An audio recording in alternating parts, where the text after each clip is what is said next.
Nakiisa ang 4th Infantry Division sa selebrasyon ng ika-88 na anibersaryo ng Armed Forces of the Philippines sa pamamagitan ng isinagawang Interfaith Prayer Service at Flag Raising Ceremony sa Fort ID Headquarters sa Camp Evangelista, Barangay Patag, Cagayan de Oro City noong Disyembre 21.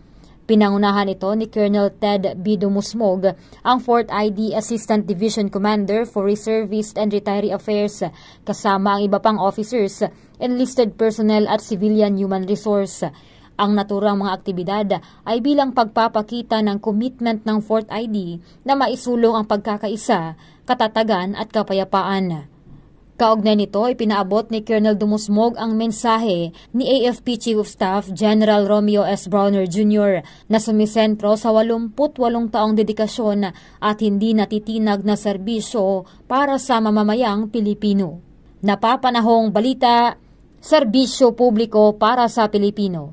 Bon Olavides, 4ID News.